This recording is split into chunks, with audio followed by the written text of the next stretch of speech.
মোমো অথবা ডাম্পলিংস তৈরির ৮ রকমের সহজ ডিজাইন শিখে রাখুন, কাজে লাগবে। কারণ এই ছোট্ট ১ মিনিটের ভিডিওতে আমি সবগুলো শেয়ার করতে যাচ্ছি।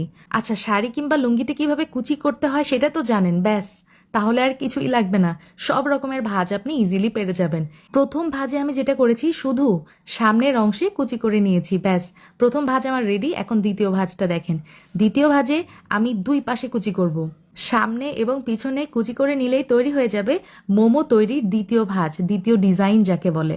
যাই হোক, এখন তৃতীয় ভাঁজটা দেখেন, ওই সেম কুচি করতে হবে। এটা শুধু রাউন্ড করে কুচি করে নেবেন, এটা কিন্তু ডাম্পলিং শেপ হয়ে গেছে। এখন এটা দেখেন, এটা চারপাশে একটু এভাবে চ্যাপ্টা করে নিতে হবে। তারপরে যেটা করতে হবে, এই যে হাত দিয়ে একটু চেপে চেপে চেপে চেপে দিলেই এটা একটা আলাদা ইউনিক ডিজাইন হয়ে গেল। তো এটাও আমার চতুর্থ ভাঁজ। এবং পঞ্চম ভাঁজটা দেখেন, এটা very very easy and simple. যারা নতুন রাঁধুনি তারা ইজিলি পেরে যাবে, একবার দেখলেই আমার বিশ্বাস। এখন এটা হচ্ছে ষষ্ঠ ভাঁজ। এটা পুলি পিঠার মতো করে হাত দিয়ে এই যে দেখেন এভাবে একটু চ্যাপটা চ্যাপটা করে নিলেই, মানে চাপ দিয়ে দিয়ে করে নিলেই আমার ইজিলি আরেকটা ভাঁজ হয়ে গেল। সপ্তম ভাঁজ কিছুই না, রাউন্ড মোমোর মতো হাফ অংশ কুচি করে নিয়ে একটু লম্বা করে দিতে হবে, শেষ। এই ৮ নাম্বার ডিজাইন আমার মোস্ট ফেভারিট, যেটা হচ্ছে পাতা শেপের এই মোমোটা। আপনারা চাইলে এভাবে